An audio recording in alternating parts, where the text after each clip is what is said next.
with the Belarus Olympic Committee and Presidential Sports Club, which provides direct financial support to Belarusian athletes, led by Lukashenko's sons.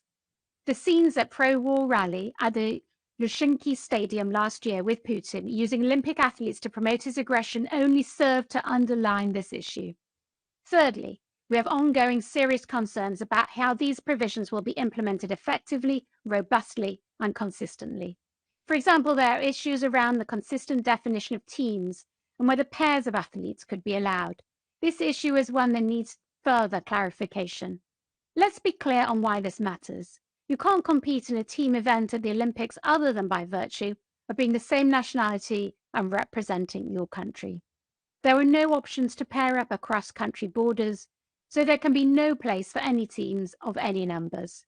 We are already seeing a great deal of confusion across sport as international federations take different approaches on the issue of allowing Russian and Belarusian athletes back into competition.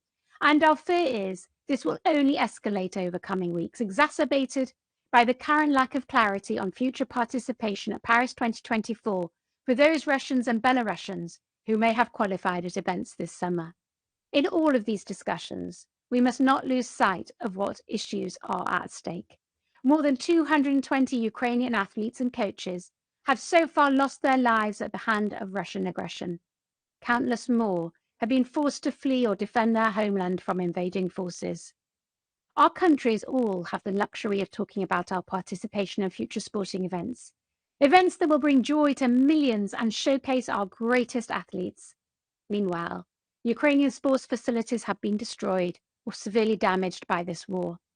None of us should countenance the idea of a Ukrainian athlete being forced to share a pitch, a court, a field, a starting line with state-sponsored athletes from Russia and Belarus. The IOC must clarify their position or go back to the drawing board, resolve these issues I have set out today, implement an approach that guarantees only truly neutral athletes can participate. Then we can get back to sport. Thank you all for your time today. I want to start with an apology. This lady knows 5 minutes are 5 minutes. I can say thank you. Now, from the level of politics, we come now to the level of sport. We invited the International Olympic Committee, and they nominated 3 guests to us. Mr. Francesco Riccipitti, he is the president of the Summer Olympic International Federations. And they nominated Mrs. Gabi Arens from Namibia. She's the chair of the Athletic Commission. And Mr. Arsen Julfalakian from Armenia, the chair of the United World Wrestling Commission. If you agree, I give now first the floor to Mr. Riccipitti. And is it possible? I know I'm Austrian, you are Italian. We know that we like to speak long, but is it possible with 5 minutes? I try my best. Okay. I think you're a bit, I saw that, dear President, dear Chairman of the Commission, I'm thanking for the invitation. I'm not a guest, I was invited also from the beginning. And I came in person to pay tribute to this organization and institution that is one in this difficult time, very difficult time, that understand the importance of cooperation with sport and the relevance of sport in the society, the growing relevance of sport.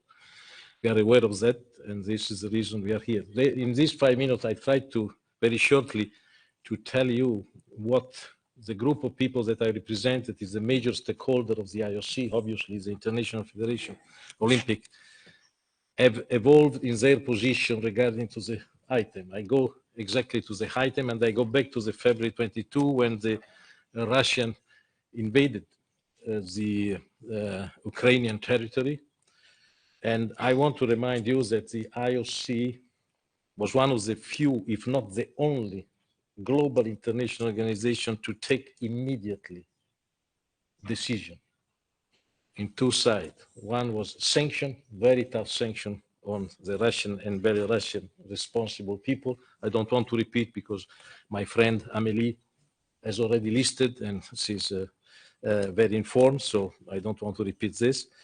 But the sanctions were very tough and they're still in place. At the same time, the Olympic movement put in place an unprecedented effort of solidarity with Ukraine that continue today and involve a lot of money. I can tell you that 85% of my international federation are acting and spending money to help the Ukrainian athlete to be ready for the Olympic Games and for the international competition. The president of the IOC, during his visit in Ukraine, approved a funding of 7.5 million, 3 times the first fund given to support the Ukrainian athlete. But a part of this two decision, the second part was the what we call protective measure. We don't like in sport to talk about protective measure, obviously, because it's against the mission of sport to include, but we had to do at the time, means February 2022. And we decided for two basic reasons to exclude or to recommend Russian and Belarusian athletes from the international competition at the time. For two main reasons, as I said, the security risk between the emotion on the field between athletes of different countries, different position, respectful position, obviously, Ukrainian, Russian, and Belarusian. And the second reason was obviously to anticipate something that has already been said that is very sensitive to our mission, the autonomy of sport, the trend, as was very clearly expressed by the British minister, I'm sorry to say that the autonomy of sport is to be defended. And we saw a trend in many governments to try to decide which athletes should have participated in competition, important competition in their own country. So the situation, many people said why the situation has not changed. The situation perhaps is not changed, unfortunately, on the field of war, but has changed a lot in our environment. And I mentioned two things. The participation of neutral art in many sports is a fact. It happened without any incident, any problem. The most prominent sport is my sport, tennis, but also cycling, football, handball. Many Russian and Belarusian athletes participate without any problems. And on top of that, there has been a trend also by important government to release visa, not to retain visa, and to release visa, to issue visa without many exceptions. So I believe that this is also a good sign. Last but not least, a personal note, as a member, life member of the All England Club of Wimbledon, I noted, and I would be very curious to know, I'm sorry that the minister of British minister is not here in person, because he should clarify me why is the condition of readmission in Wimbledon of the athlete, that I'm very pleased as member of the club, is perhaps based on less restrictive measures than the one that we as IOC movement want to put in place. But it's a matter of question.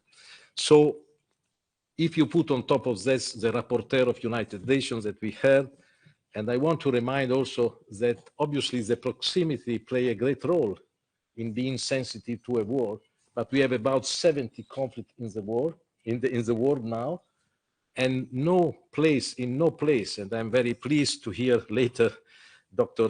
Yulpa Lakian that is living in the Caucasus crisis region, and surely they never ask the opponent or the other party to be excluded from the competition, even if we are in a sort of war with other countries. So having said all this, the last comment I want to do is philosophical.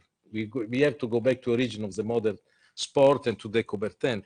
De Coubertin said that the only way to have peace is to bring the youth, the country, I quote his wording shortly, together for amicable trials of sport. This is a great tool to have peace. So we have to keep the dialogue open. We have to put bridge if possible. And this is a mission of sport, to unite in a peaceful competition. So where we stand now, this is my conclusion. We stand that on December 22, the vast majority of the stakeholders of the IOC recommends the IOC to give criteria of neutrality for the readmission of athletes in the international competition. We are still currently working. The IOC did a big effort, and at the end of February issue what has been mentioned very clearly again by the French minister, clearly issue a criteria of neutrality. We are still working on that, because after the criteria there is the implementation that is not easy, and the control that is a serious process, as required very strongly by our British minister. So we are working on that in these days. We have different view, but don't overestimate. Some of the federations that have been mentioned agree with the principle of readmission, but they don't need, because they don't have Russian athletes interested in the Olympic Games, so they have not so much to deal with this matter, so they are lucky enough. We monitor this with the IOC. We are very close to the final process. That means the implementation process of this criteria. We are confident that this will work, and we start working with international competition. Then, last comment about the IOC and the games in Paris, because this is the end of the story, the games in Paris and in Milano Cortina for the winter one. The IOC took time. He said we have to see how it works in the international competition, and then we will decide later on the qualification of the, we monitor this process. We are very concerned because the qualification system should be happening now. We see which kind of system we will use, but we, together the IOC, we try to do our best to have a very transparent and acceptable process at the end. Let me close with one sentence. I believe, having heard the president of the Olympic Committee of Russia saying that the criteria established in the IOC recommendation are a farce because are too restrictive, and having heard our Ukrainian friend, that we understand the feeling and the emotion, but we should not agree all the time, saying that this is unacceptable for the other side because it doesn't respect the sacrifice of the country. I believe that with these two point of view, I think we are on the right track. Can you switch off the microphone? So thank you, Francesco Ricci-Pitti. Now we come to the athletics. Gabi Arens from Namibia, you are the voice of the African sports person by the National Olympic Committee. Please, the floor is yours. Also 5 minutes, if possible. Yes.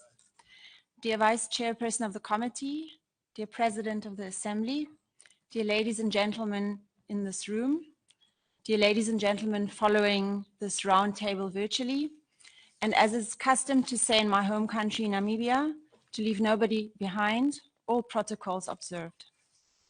My name is Gabi Arens. I represented my country, Namibia, at 3 Olympic Games in the sport of shooting between 2008 and 2016. I have recently been elected by my African peers to serve as the chairperson of our Continental Athletes Commission, an all-African athletes representative body. First of all, I would like to state that I strongly condemn all ongoing wars and conflicts happening across the world. There are way too many lives lost in wars and conflicts, and I'm deeply saddened to hear about any of them. In the context of the war in Ukraine, my sincerest sympathy goes out to the Ukrainian people. The Association of National Olympic Committees of Africa's Athletes Commission represents the interests of African athletes.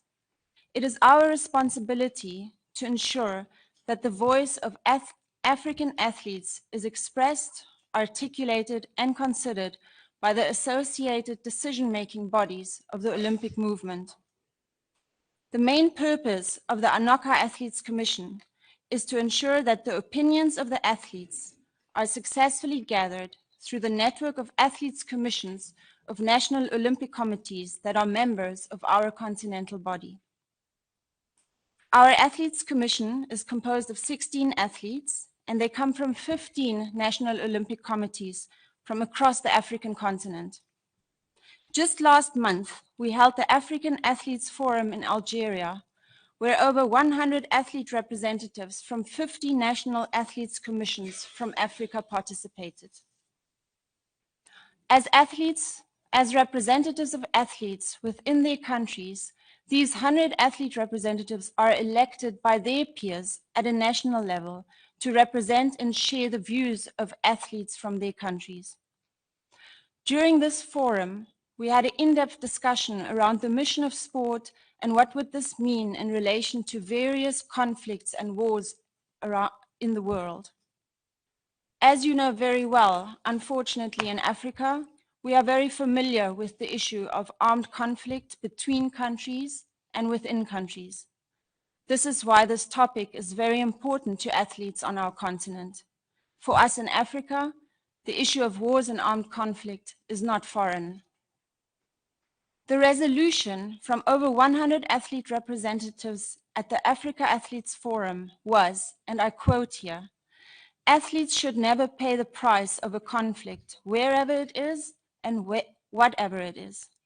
Politics should not put pressure on sport to withdraw from its fundamental values of solidarity and unity."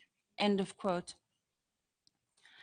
The African athletes expressed their full support to welcome the return of Russian and Belarusian athletes competing as neutral athletes in international competition. The participants of the African Athletes Forum fully support the independence of the Olympic movement based on the principles of Olympism, without discrimination of nationality, religion, and ethnicity.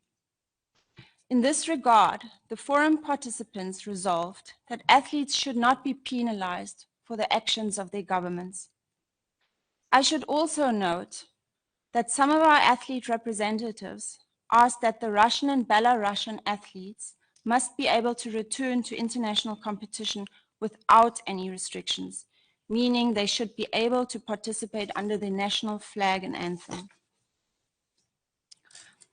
If the Olympic Games become a platform only for athletes coming from like-minded countries or whose governments are at peace, it would not be a true reflection of the world, and we would not be able to achieve our mission to unite the world in a peaceful competition despite the differences there are between countries and people. If governments took over the decisions regarding which athlete can partake in which competition, it would mean the end of world sport as we know it today. Athletes should take part in international competition based on their sporting merits and not on political grounds or because of their passports.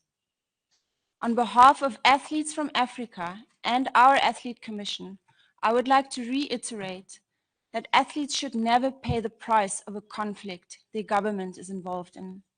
Thank you very much for your attention. This concludes my opening remarks. Thank you, Mrs. Ahrens. And now, the chair of the United World Wrestling Commission, Mr. Arsene Chulfalakian. Please, the floor is yours. Please, also 5 minutes. And I saw that four colleagues asked for the floor. Now I'm very happy. I see that we get more gender balance now in the question. Now we have 7. 8, but now I think we comes to a limit in the time. Arsene, you have the floor. Thank you very much. Honorable Mr. President, Mr. Vice Chairman, respectful participants of the hearing, ladies and gentlemen.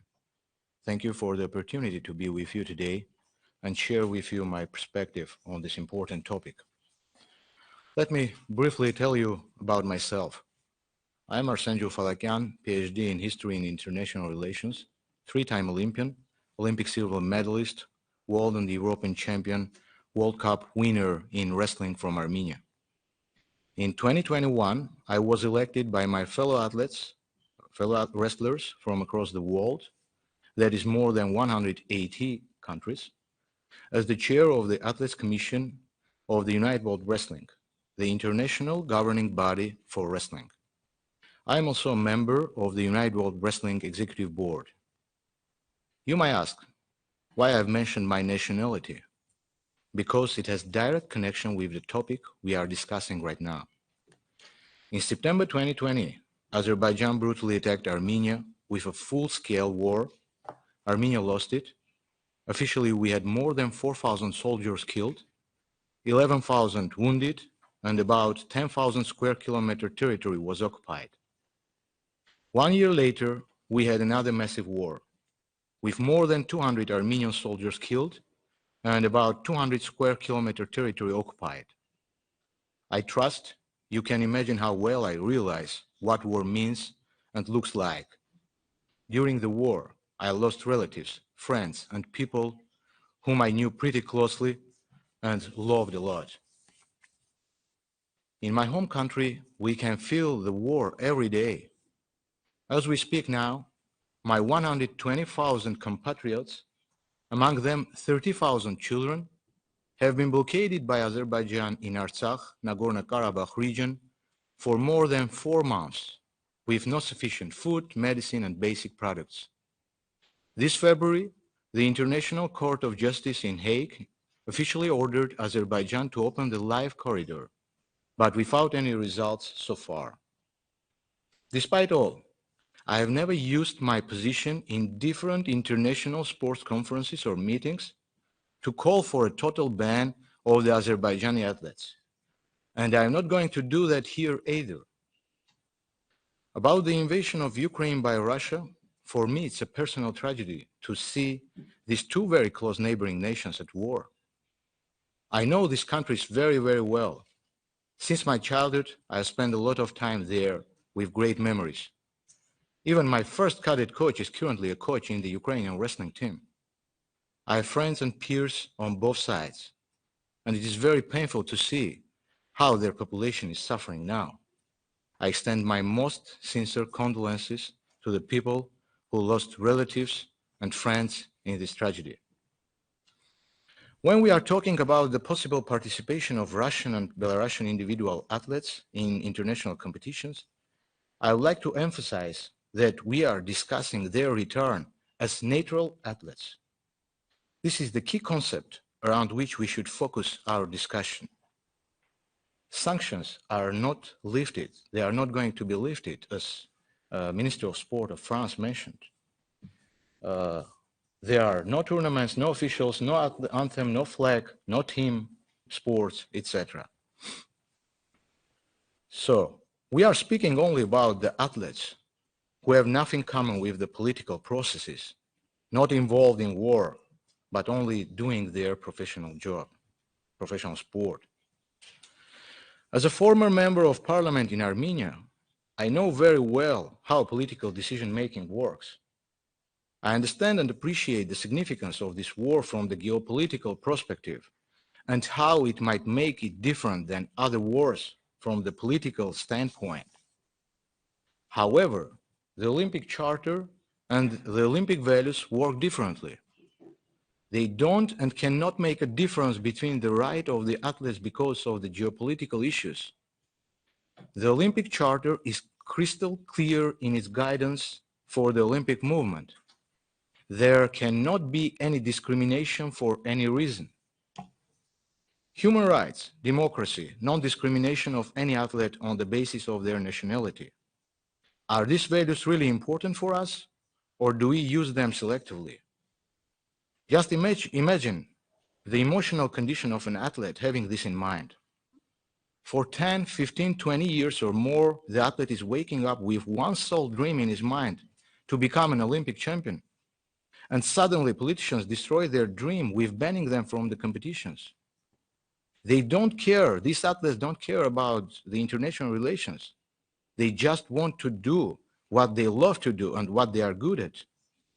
I don't know what to say about the youngsters. They even have no right to vote. All over the world, we are fighting successfully against criminality through sport, drugs, prostitution, bans. One of the best ways to overcome those dangers is the sport. And we ban it without any differentiation. What are we doing? Instead of solving the problem, we are making it bigger. My position is based on the belief that sport should never be politicized. It's not acceptable to use sport as an instrument for punishment. It is not up to governments to decide who can take part in sporting competitions, because that would be the end of international sport competitions. There are dozens of ongoing conflicts in the world right now, with unfortunately way too many people suffering and dying. This was the case, or still is, in some countries such as Iraq, former Republic of Yugoslavia, Libya, Syria, Yemen, Lebanon, Afghanistan, and many others. Can anyone remember a case when all the athletes of a country were banned because of an armed conflict or a war? As a sport official, I could not explain to an athlete why he or she should be banned from the sport because of the decisions of their governments. How can banning culture, education, or sport help to overcome this terrible situation? Does it mean no more Pushkin, Dostoevsky, Tchaikovsky, no more Russian students in Western universities? I can't see real arguments for doing so. Many thanks for your attention, and if you have any questions, feel free to ask me. Thank you very much.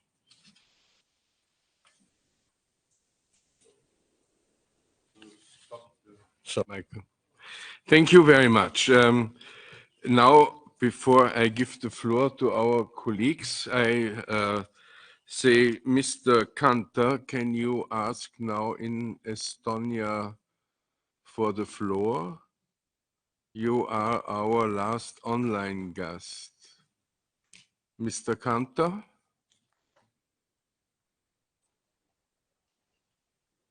Hello? Yes, we can hear you, but we cannot see you. Okay. Oh, now it's perfect. Thank you. Please, also please 5 minutes. Yes, thank you. Dear Mr. President, dear Vice Chair, dear participants. My name is Gerd Kanter. I represent country Estonia. I'm EOC Athletes Commission Chair. I'm a 4-time Olympian. I have Olympic gold and Olympic bronze medal. It is sad that we have to have this debate on this topic at such a high level, but it's quite clear that full responsibility on this war lays on current Russian leadership. We're in a situation where every reaction is loaded and urge counter-reaction.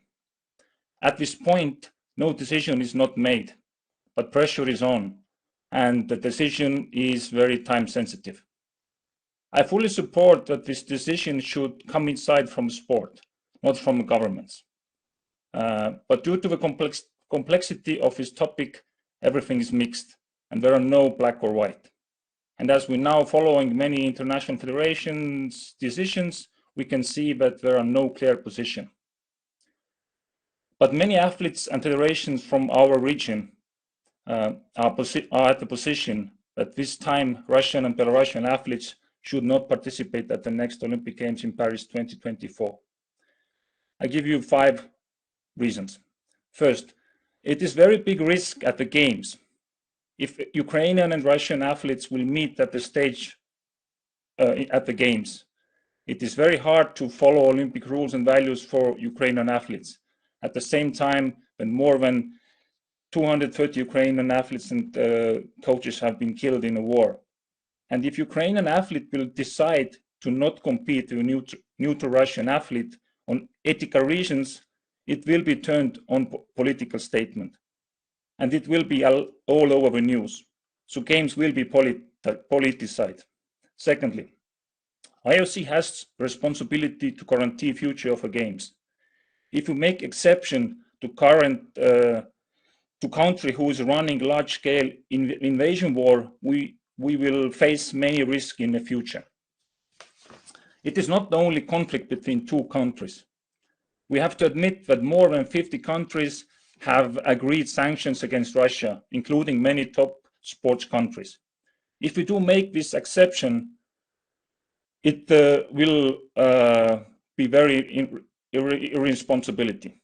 And if exception is guaranteed to sport, it will be also asked for many other like fields.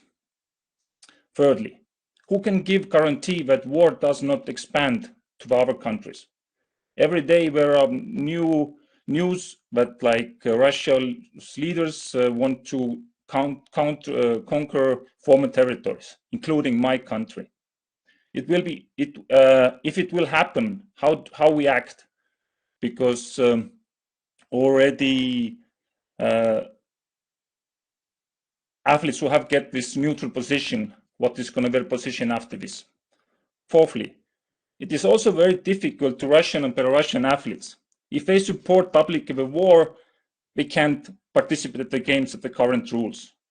And if they do not condemn the war at their home, it's also very difficult, because we can hear many situations where like Russian or Belarusian athletes have like supported peace and they've been put into a prison.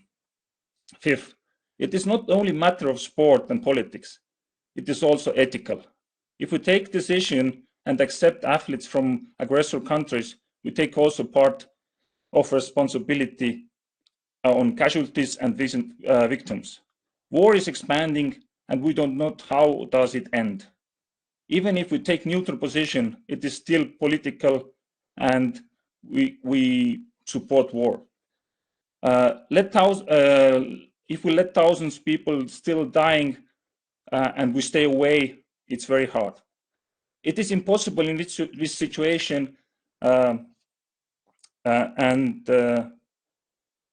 it is impossible the situation. That's why it's best to keep aggressor countries' athletes away from next Olympics. So the time is not now. Until there is no peace agreement, we should stay where we are now. Thank you. Thank you, Mr. Kanter. Now I come back to Estonia, and I want to give the floor now to Indrek Saar from Estonia. He is the mover of this motion, and he is the initiator of this hearing. Indrek, is it also possible for you by 2 or 3 minutes? And after you, I want to invite the chair of this committee in the same line. And Alexander Boce, do you have a transition by your name and sex? You are Jovanovic, but I think you ask for the floor and you will be the next. Okay. So Indrek, you start, and then our chair. Thank you very much, and thank you everyone who have been had find time to participate and to discuss, because this is a fundamental question for the Council of Europe, for the House of Democracy. This motion excluding the athletes and officials of the Russian Federation and Belarus from participating in the International Olympic movement was initiated by me when we had our committee meeting on 21st and 22 of February this year in ancient Olympia. And it was sadly almost 1 year of this day when Russian broad-scale invasion started in Ukraine. And I have to repeat what was said by the President and what is said in this motion. The Olympic Charter and the fundamental principles of Olympism clearly state that the goal of Olympism is to place sport at the service of the harmonious development of humankind, with a view to promoting a peaceful society concerned with the preservation of human dignity. Russian war of aggression is an undisputable breach of this principle, constituting a crime against humanity. The responsible perpetrators of these crimes shall be brought to justice and not to be led to hide behind the Olympic flag. When we talk about those Russian athletes who have publicly stated or expressed their support to the war, we have a rather broad moral consensus. But it gets tricky when we talk about those athletes who have not expressed their position. And before we start arguing about legal and technical nuances, let us ask ourselves, what is the mission of athletes in society. And I deeply regret that Mr. Thomas Bach didn't find his way to Strasbourg, because in 2017, we started a discussion in a broader scale when Estonia was had the presidency of European Council about the role of the coaches, sport coaches in the society. And I would really like to ask Mr. Thomas Bach, has he forgotten something? Because I say, for me, the role of, or the mission of athletes in society is to be a role model, to inspire. They are our champions, our heroes. And what does a hero do? What do we expect a hero to do? When he sees that humanity is endangered, someone's rights are violated, someone is bullied, humiliated, even tortured, killed. Is a hero going to act against this injustice? Or is he going to lean on the backseat and roll up the curtain, saying that I'm just a professional? How will you justify a champion who turned a black guy and didn't stand up when the smaller ones were demoted? So, as President of the Assembly, Mr. Cox said in his introductory speech, we should not underestimate the power of sport in promoting values. And I really hope that we are not doing a disservice to Olympism and all previous and future Olympian champions by not taking a clear stand. Thank you very much.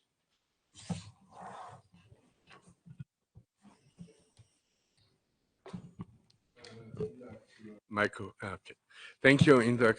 Now, Madam Kravchuk is the chair of this committee, and after her, I invite the rapporteur for those report, Madam Niagu. But first, Madam Kravchuk, is it also possible for you both, so in 2 or 3 minutes?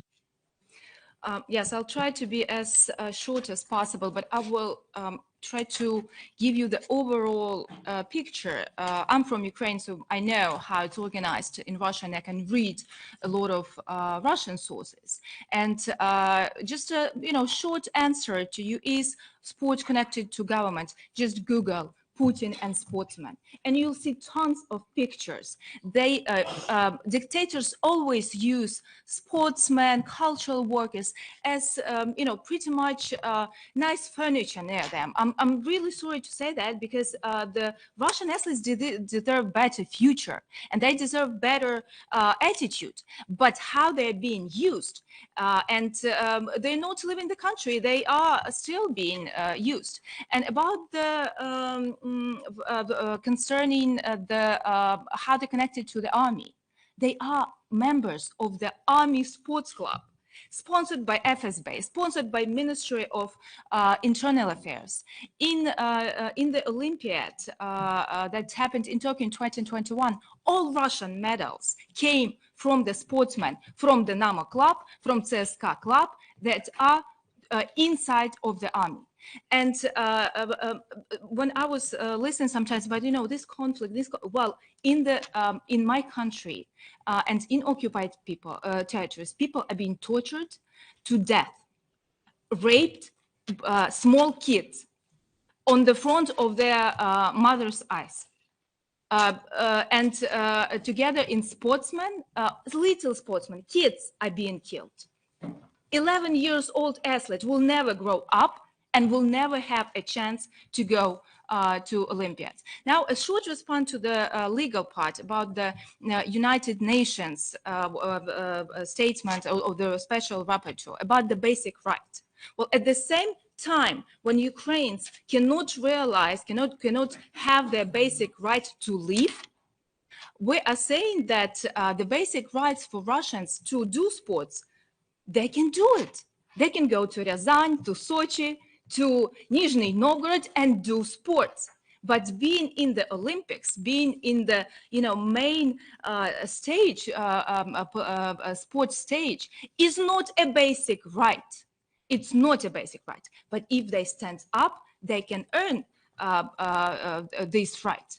I'm really thankful for this discussion, and I believe that we need to send a clear message to tyranny, both in Russia and both in Belarus, that tyranny will not be tolerated, including in sports.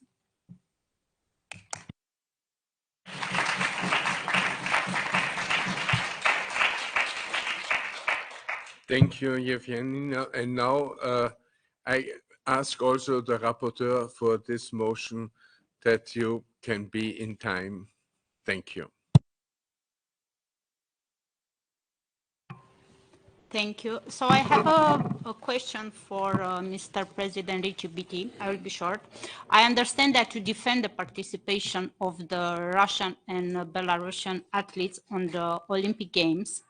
I understand also that is not finalized, but for this moment, what do you think that the criteria should be for a neutral participation in the Olympic Games? So to be sure that the political propaganda will not happening and the dignity and human rights for everyone will be assured. Thank you. Thank you. The next question comes from Lord Fox. He was in the past rapporteur for sports, also in this committee. Please. With due respect to our guests, I find the special pleading for sportsmen quite sickening. There are two arguments that you're putting forward. One is that there are other conflicts around the world. That's no explanation at all. What we're fighting here is, as an organization that upholds democracy, we're supporting Ukraine because they are fighting, they are dying on our behalf, fighting for democracy against totalitarianism. And how is this war going to end? It's only going to end in one way, and that is Putin deciding to give up. And how can we make him give up? There is only one way, that the people of Russia need to put pressure on him.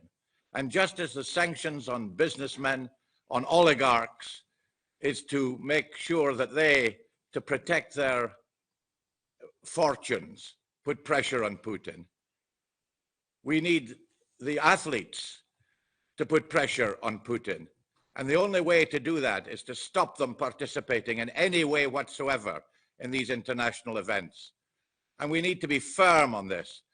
As an organization designed to protect human rights and democracy, if we don't do that, then we're failing in our duty.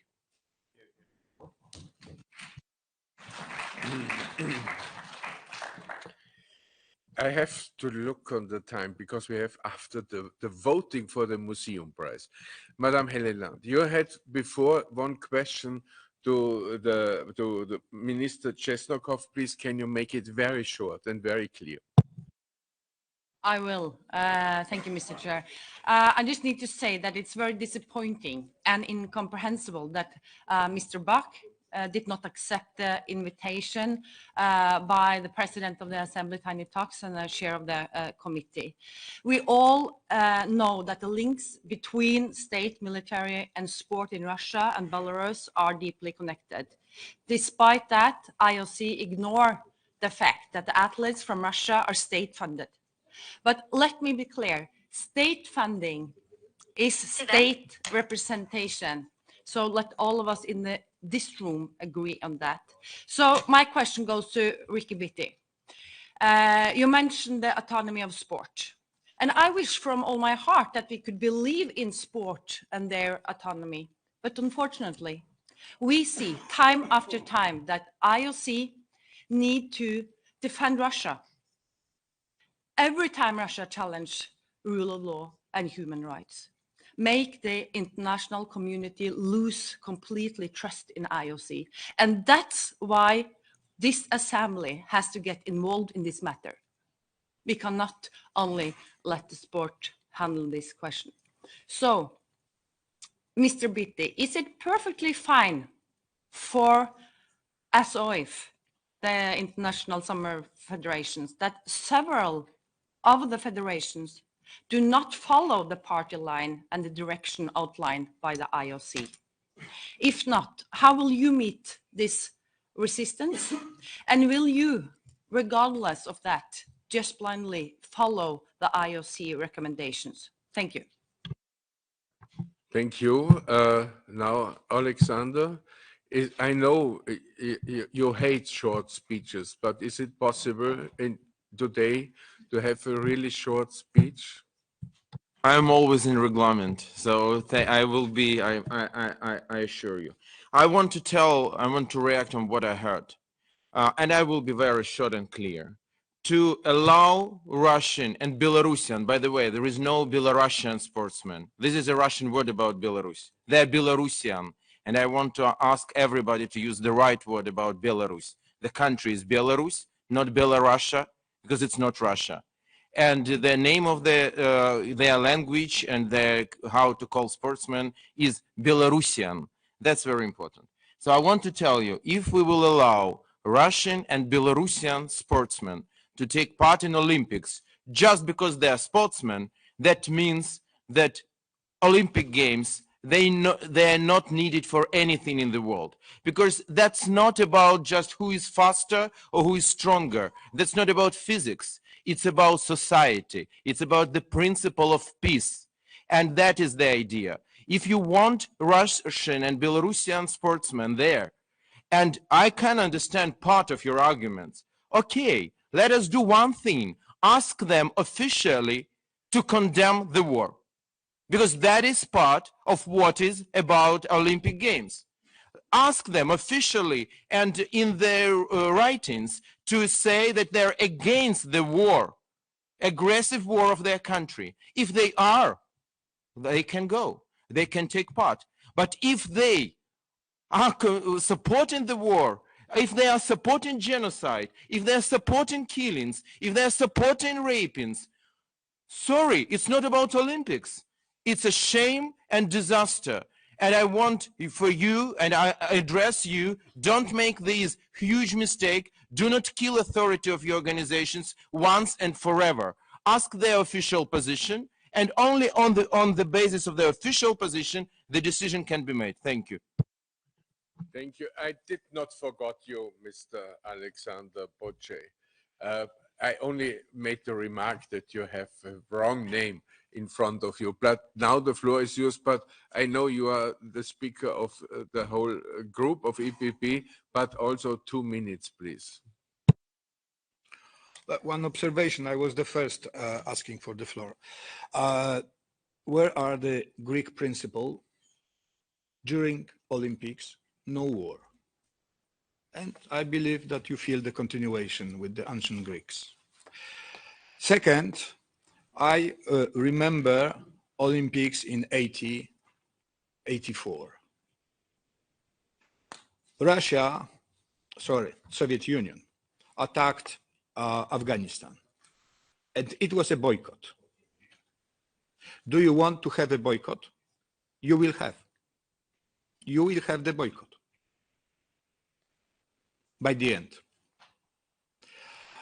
What would you do if the next Olympics would not be in Paris, but in Moscow? Would you organize it? I don't think so.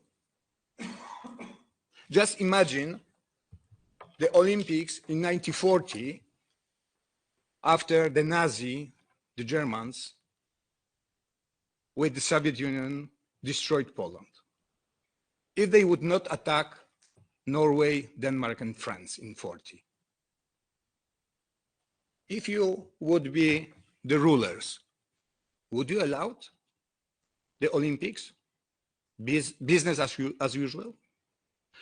Did you notice that there is a big possibility that Russians invaded Ukraine 2 weeks later than it was foresaw? Why? Olympics in China. So can Olympics stop war? Yes. And the last observation. I was observing elections in Belarus.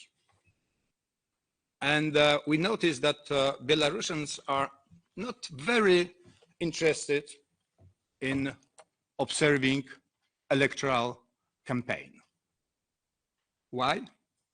Because it's always organized the way during Olympics game. And nobody is interested in politics, but they're watching Olympics. The impact that your decision could have to wake up the population in Belarus and in Russia could be determining to end this war. Thank you. So I must give the chance to Mr. Bitte to say something, but the last speaker who asked for the floor was our former sports rapporteur, Mr. Mogens Jensen, please. And sorry, Mr. Bulai, if there is a minute free after Mr. Bitte, then I will come back, but otherwise we have a ceremony at 12:30 and it's 4 minutes before. Well, thank you, Chair. Imposing a war on another country with all that mass destruction, lost lives, violence, has to have a clear consequence. And for me, it overrules the statutes of the Olympic movement. We have imposed sanctions on a lot of people in Russia. When you impose sanctions on companies which cannot trade, you impose sanctions on, you could say, innocent workers in Russia, who has nothing to do with this conflict. Why should this be different when it comes to people who exercise sports? Is there a special discrimination on sports people to impose sanctions than there are to other ordinary Russian citizens? I don't think so. Sport has also to take their responsibility when it comes to countries that impose wars on other countries. So I think there's only one clear signal, one clear message to send here from the Assembly, and that is to exclude officials and athletes from Russia and Belarus for the Olympic Games. And I think that the Olympic movement should take down that message. So, Mr. Bulai, meanwhile, we tried to get 5 minutes more for you, but not for you alone, 2 minutes for you. Thank you so much, Mr. Chair. Mr. Ricci-Bitti, thank you for your presence, and thank you for everyone for your presence. My comment is the following. Russian troops have occupied Transnistria and Moldova 30 years ago. The Russian Sports Federation had no comment on that. Russia has occupied 1/3 of Georgia in 2008. Russian Sports Federation had no comment on that. Russia has annexed Crimea 8-9 years ago. Russian Sports Federation, Russian sportsmen and women had no comment on that. Now there's a full war in Ukraine and Russian Sports Federation sports have no comment on that. Putin is using its sports person as cultural diplomacy elements abroad to show an image of normality, but that's not the case. That's cultural diplomacy for war and aggression, and we should be very crystal clear in this assembly that we would not accept that. That's the message on behalf of the group that I'm leading, and the Alliance of Liberals and Democrats saying no to this type of cultural diplomacy of sports aggression and war from Russia's side. Thank you. So, Mr. Bitte, there was some critics and some questions directly to you. The last speaker was the chair of the ALDE group, the Liberals, and you heard also the speaker of the EPP group, Mr. Bocce. So please, can you also work with 5 minutes? Thank you. No, I will be much shorter. I think I have to answer to these two ladies that really put question to me personally with the name. The first one, they said that she understands something that is not completely accurate. So what we as a group, the vast majority of the group, vast majority means perhaps 95%, 99%, during the summit in December to explore the way for readmission at some condition. This is accurate. What you have to understand is this position was taken by us in December, and I represent this group, so I have the duty to represent what it was, to explore the possibility to readmit at some condition some athlete from Russia and Belarusian passport. Having said that, the IOC received the message of the summit. We were one of the components of the summit, and develop criteria that has been published on the end of February 2023.